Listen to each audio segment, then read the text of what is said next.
Hi, today I want to share with you 5 tips on the different kind of thank you email, and this is in response to a meet and greet session.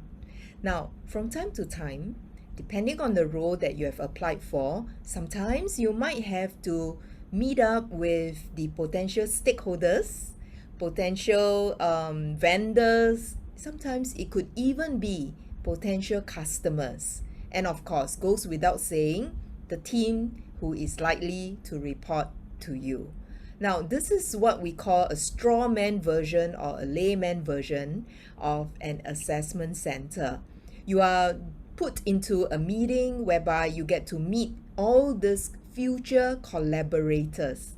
So, people that you have to work a lot with. Now, we call it a straw man because organizational psychologists like myself and also certified assessor, we've been trained to look at certain behaviors and certain expressions, of the individual, and it's all done in a very controlled and structured manner. But straw man because is in a very real environment and it's all subjected to how the individuals evaluate the other incumbent. All right, but back to the thank you email. So here are the 5 tips. Tip number 1, what you want to do is to make everything unique about the thank you email. So firstly, unique content. You want to make sure that each email actually comes across a bit different from individual to individual, assuming you meet more than one person in the meet and greet. Now, of course, if you can't have different content, then another way is to swap out certain words. All right, so certain words will be things like, instead of saying, thank you for your time, you might want to say, I appreciate the time. A different way of wording the same thing. So do that. Now, of course, if you say, well, I think it's going to be slightly difficult for me, then perhaps what you want to do is to reorder the sentences. So something that you would say from the second sentence onwards, you might want to swap out with the 4th sentence, or the 4th paragraph, you might want to bring it up to the 3rd paragraph or the 2nd paragraph. Whatever it is, put your imagination to a test and make sure each thank you email that goes out to every of the individual is unique. Okay, that brings me to tip number 2. Now, tip number 2 will look at making reference to the conversation itself. So keep it to about 2 sentences max. And it's got to be a reference to the conversation in relation to the individual that you're talking to. It could be that both of you have exchanged some points and you want to reiterate those points. It could be that both of you were opposing ends of the conversation of that particular point, and so you might want to express that you didn't have time to actually reconsider the other point, but now that you've got a bit of time to reflect, those other points actually hold ground and it's pretty solid. Here's your chance to kind of just make some reference back to the conversation, indicating to the individual that that you really enjoy the conversation and it's not just a once off. And that brings me to the 3rd point. Now, is there something about the individual that you like that warrants a compliment? It could be things like, for example, a thought, an opinion. It could be an expression of some emotions. It could be the behaviors as well, such as having the courage to actually speak up, having a very nice way of expressing a different opinion, how they handle objections as well, how they influence the other party to actually come on the same side to look at things from that same perspective. So there are tons of things to say and that warrants a compliment. It could be, you remind me of someone who is such a respectable individual, and people like compliments. Now, worst come to worst, if all else fails, you might want to even talk about something more exterior.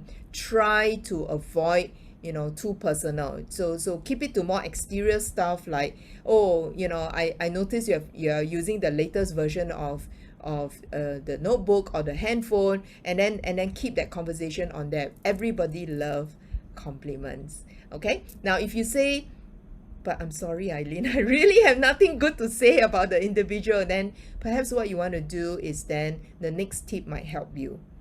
The next tip number 4, is talking about expanding the conversation, expanding on the topic. So let's say the entire conversation, you only had time to cover one point. So here's where you have an opportunity to say, we ran out of time, but given more time, here's what I would have shared. Okay, given more time, I would like to discuss something about this. And then you can also, another way is to offer 2 schools of thought and ask, oh, what I didn't get to ask is, if you were given this A and B, I wonder which are you more inclined towards, A or B. You can always do that. Give an opportunity to expand on the conversation itself. And that brings me to tip number 5. Tip number 5 talks about extending the encounter. So this is more like a chance meeting, or chance meeting because it was arranged by the hiring manager for you to meet that particular individual. So why not convert that chance meeting into a connection? So ask to be connected on LinkedIn. You can always ask for an opportunity to continue that conversation, regardless of the outcome. And that's where you can use this 5th tip to express your intention for the relationship. So you can say, whatever the outcome is, it's good that we are connected because we are all professionals in the same industry. All right, now that you've got all the 5 tips, and again, what are the 5 tips? Think of something unique. And then the second one is, reflect back on the conversation. The third one is paying a compliment, on the individual. And then the 4th, it will be expand the conversation. And the 5th one is to extend the connection itself. Now that you've got all 5 tips, the big question is this: where is the hiring manager in all this? Nothing mentioned about that. And you're right. Do not mention or make reference to the hiring manager.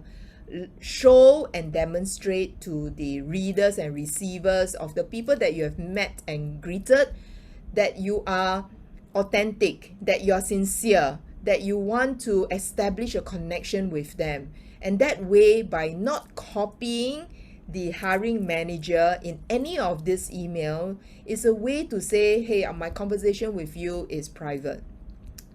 Whatever I say to you, is really meant for you. And of course, if the individual choose to share that with the hiring manager, no worries, let them share that with the hiring manager. And you are not the judge of the conversation. They are the judge of the conversation. If it went well and good. And I'm pretty sure the hiring manager would prefer to hear it from the third party instead of from you.